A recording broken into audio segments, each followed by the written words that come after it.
नमस्कार दोस्तों, स्वागत है आपका मेरे चैनल पर और इस खास बुलेटिन में जहां हम कुछ खबरें पिक करके लाते हैं और उसकी चर्चा करते हैं।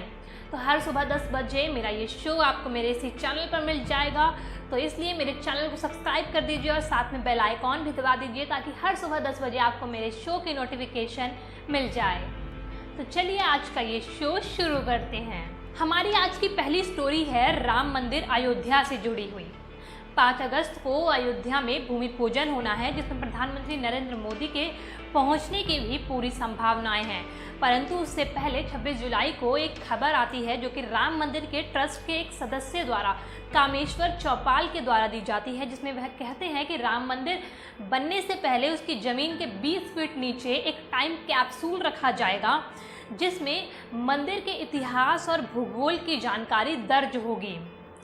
जिसके बाद 2 दिन बाद ही 28 जुलाई को एक और बयान राम मंदिर ट्रस्ट के जनरल सेक्रेटरी द्वारा आता है, जिसमें वह बताते हैं और इस पूरी खबर का खंडन करते हैं और वह कहते हैं अलग अलग स्रोत से समाचार आ रहा है कि 5 अगस्त को कोई टाइम कैप्सूल जमीन के नीचे रखा जाएगा।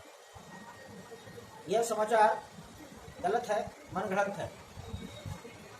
मैं सबसे आग्रह करूंगा कि राम जन्मभूमि तीर्थ क्षेत्र ट्रस्ट की ओर से जब कोई अधिकृत वक्तव्य जाए उसी को आप सही माने और इधर उधर जो बातें छपती हैं उस पर काल्पनिक बातों पर विश्वास करके अपना मन परेशान न करें। ये दोनों ही राम मंदिर ट्रस्ट के सदस्य हैं और इन दोनों में से किसकी बात पर विश्वास किया जाए और किसकी नहीं, ये बहुत ही मुश्किल है। परंतु 5 अगस्त को सब साफ हो जाएगा, जिसके बाद पता चल जाएगा किसकी बात सच है और किसकी झूठ। तब तक के लिए हमें इंतज़ार करना होगा और अभी तक के लिए हम दूसरी खबर को ही सच मान लेते हैं क्योंकि वह बाद में आई है। अब आपको बताते हैं कि टाइम कैप्सूल होता क्या है। यह एक ठोस पदार्थ का कंटेनर होता है जिसे ज़मीन के नीचे गाड़ा जाता है, जो ज़मीन के नीचे भी सड़ता और गलता नहीं है और इस पर किसी भी मौसम का कोई प्रभाव नहीं पड़ता है। यह हर मौसम में एक सा बना रहता है। इसमें कई जानकारियां दर्ज होती है उस स्थान के बारे में जहां यह दबाया जाता है, रखा जाता है। इसको दफनाने का मकसद होता है किसी समाज स्थान के इतिहास को सुरक्षित करना। यह मौजूदा पीढ़ी अपनी भविष्य की पीढ़ी के लिए सुरक्षित रख कर जाती है ताकि आने वाली पीढ़ी को हमारे समाज और स्थान के बारे में जानने में मदद मिले। भारत में कई स्थानों पर ऐसे टाइम कैप्सूल दफनाए गए हैं। माना जाता है इंदिरा गांधी ने भी 1973 में एक लाल किले के नीचे टाइम कैप्सूल दफनाया था, जिसमें कई जानकारियां दर्ज है, पर इसका पता अभी तक नहीं चला कि उसमें कौन सी जानकारियां दर्ज करके सुरक्षित की गई हैं। अब चलते हैं अपनी दूसरी स्टोरी की तरफ, जो कि चाइनीज़ ऐप्स बैन पर है। 28 जून को भारत सरकार ने 59 चाइनीज़ ऐप्स पर बैन लगाया था, जिसके 1 महीने बाद भारत सरकार ने 47 और चाइनीज़ ऐप्स पर बैन लगाया है। यह चाइनीज़ ऐप्स 59 ओरिजिनल ऐप्स के क्लोन्स हैं या फिर दूसरे वर्जन्स हैं। भारत सरकार ऐसे 275 ऐप्स पर नज़र बनाए हुए है और पूरी एक लिस्ट बनाई है जिसकी भारत सरकार जांच कर रही है। इन ऐप्स पर यह पता लगाया जा रहा है कि कहीं ये चाइनीज़ ऐप्स भारत की डेटा को चोरी तो नहीं कर रहे या फिर भारत के डेटा का, पर्सनल डेटा का मिसयूज़ तो नहीं किया जा रहा है। ऐसे 275 ऐप्स की लिस्ट में बहुत बड़े बड़े ऐप्स के नाम शामिल है। इसमें एक बहुत बड़ा ऐप पबजी भी शामिल है। अली एक्सप्रेस, रेशो, ऐसे तमाम बड़े ऐप्स इस लिस्ट में शामिल है और सरकार इसकी जांच कर रही है। अगर कोई भी ऐप्स ऐसा पाया जाता है जिससे भारत के डेटा को खतरा होता है या भारत के लोगों के पर्सनल डेटा को खतरा होता है तो उन ऐप्स को तुरंत बैन कर दिया जाएगा।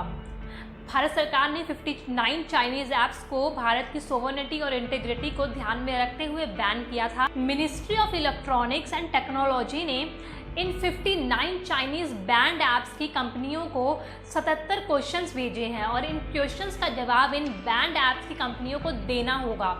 और अगर भारत सरकार इनके जवाब से संतुष्ट होती है तो इन ऐप्स को भारत में वापस लाया जा सकता है। यह एक अच्छी खबर हो सकती है भारत की कंपनियों के लिए, क्योंकि जब 59 ऐप्स बैन हुए थे तो भारत की कंपनियों को मार्केट में अपने आप को साबित करने का एक मौका मिला था। तो शायद इस बार भी अगर चाइनीज़ ऐप्स बैन होती हैं तो भारत की कंपनियों को भारत के मार्केट में ज़्यादा और अच्छा मौका मिल सकता है। अब बात करते हैं आज की तीसरी खबर पर, जो उत्तराखंड से आई है, जिसमें पुलिस की क्रूरता एक बार फिर सामने आई है। क्या है पूरा मामला, आइए बताते हैं आपको विस्तार से। उत्तराखंड में बाइक पर 2 व्यक्ति बिना हेलमेट के जा रहे थे, जिसके बाद पुलिस ने उन्हें देखा और रोक लिया। जिसके बाद पुलिस ने उस व्यक्ति की कहासुनी हो गई। पुलिस ने उस व्यक्ति के बाइक की चाबी उस व्यक्ति के सर पर मारी, जिसकी वजह से उस व्यक्ति का सर के अंदर वह चाबी चली गई और उसका खून उसके मुंह पर जमा हो गया। जिसके बाद स्थानीय लोगों को इस बात की जानकारी मिली, जिसके बाद भारी भीड़ पुलिस स्टेशन के बाहर जाकर जमा हो गई और लोगों ने हंगामा किया और एक प्रोटेस्ट किया। जिसके बाद पुलिस के एक सीनियर अधिकारी ने यह जानकारी दी कि 3 पुलिस अफसरों को सस्पेंड कर दिया गया है, जो घटना के वक्त वहां पर मौजूद थे। जिसके बाद व्यक्ति को अस्पताल ले जाया गया और उसका इलाज कराया गया। स्थानीय एमएलए राजकुमार ठकराल भी घटना स्थल पर पहुंचकर उस घटना स्थल का संज्ञान लेते हैं। पुलिस की क्रूरता हमें हर बार देखने को मिलती है और ऐसे ही असहाय और गरीब लोगों पर पुलिस की क्रूरता देखने को मिलती है। पर अगर किसी एमएलए के बेटे को पुलिस वाला कुछ बोल दे, जैसा कि गुजरात में हुआ, तो उसका सस्पेंशन कर दिया जाता है। तो क्या पुलिस के लिए जो कार्रवाई है वह गरीब लोगों के लिए अलग और अमीर लोगों के लिए अलग है। हर व्यक्ति आशा करता है कि पुलिस जो है वो सभी को एक समान देखती है और सभी के लिए साथ एक समान बर्ताव किया जाता है, एक समान का न्याय होता है। पर पुलिस की ऐसी क्रूरता गरीब लोगों पर यह देखकर नहीं लगता कि पुलिस एक समान सभी के साथ बर्ताव करती है, जिससे आम लोगों का विश्वास पुलिस पर टूट जाता है। इसलिए पुलिस को यह ध्यान रखना पड़ेगा कि किस तरह से उनको बर्ताव करना चाहिए, ताकि लोगों का विश्वास पुलिस पर बना रहे और इस तरह की घटनाएं कम हो। चलिए अब चलते हैं अपनी कवर स्टोरी की तरफ, जो राफेल विमान से संबंधित है। जी हाँ, फ्रांस द्वारा 5 राफेल विमान भारत भेजे जा रहे हैं आज, यानी 29 जुलाई को भारत में 5 और राफेल विमान जुड़ जाएंगे। तो क्या है राफेल विमान की पूरी कहानी, आपको बताते हैं। राफेल डील 2016 में फ्रांस से की गई थी, जिसमें 36 राफेल विमान का ऑर्डर दिया गया था और इसकी लागत थी 58,000 करोड़ रुपीस। एक राफेल फाइटर जेट 2019 में भारत को मिल गया था, जो कि फ्रांस द्वारा भेजा गया था। 29 जुलाई 2020 तक 5 और राफेल विमान फ्रांस द्वारा भारत भेजे जा रहे हैं। माना जा रहा है 2021 तक पूरे राफेल विमान, जितने राफेल विमान का ऑर्डर 36 राफेल विमान का ऑर्डर भारत ने फ्रांस को दिया है, वो पूरे राफेल विमान 2021 तक हमें मिल जाएंगे। अभी फ्रांस ने भारत के लिए 10 राफेल विमान बना लिए हैं, जिसमें से 5 राफेल विमान भारत को भेज दिए गए हैं।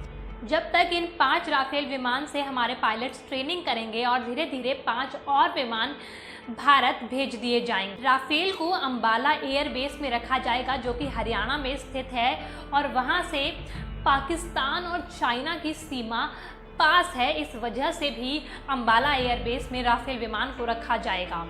अब बात करते हैं राफेल विमान की कुछ खासियत के बारे में, क्यों इतना खास है राफेल विमान भारत के लिए।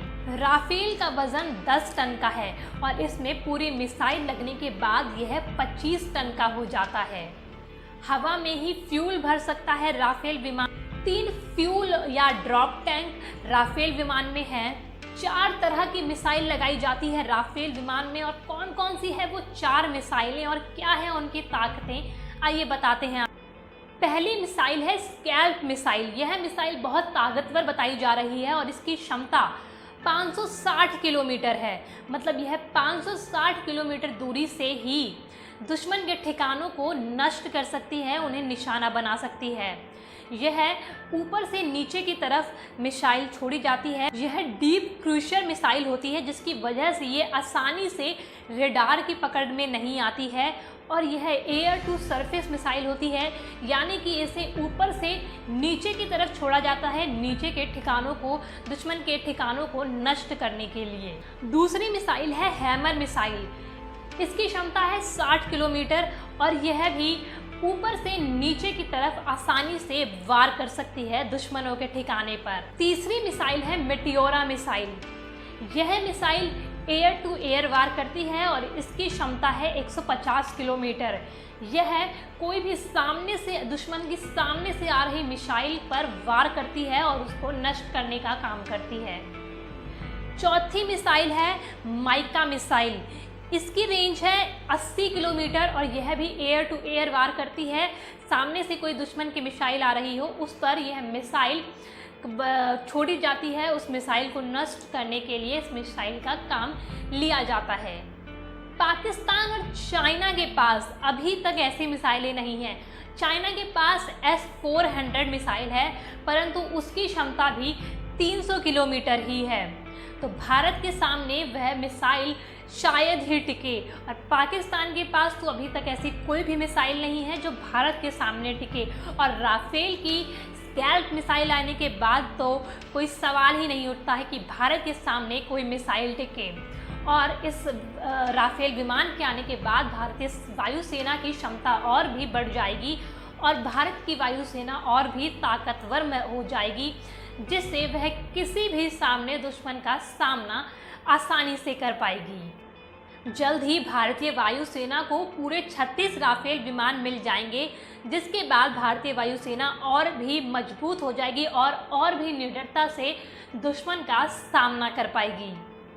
तो आज के लिए ये बुलेटिन इतना ही। आशा करती हूँ आपको ये बुलेटिन पसंद आया होगा। अगर आपको ये बुलेटिन पसंद आया तो इस वीडियो को लाइक कीजिए, चैनल को सब्सक्राइब कीजिए और साथ में बेल आइकॉन को भी दबा दीजिए ताकि मेरे हर बुलेटिन का नोटिफिकेशन सुबह 10 बजे आप सभी को मिल जाए।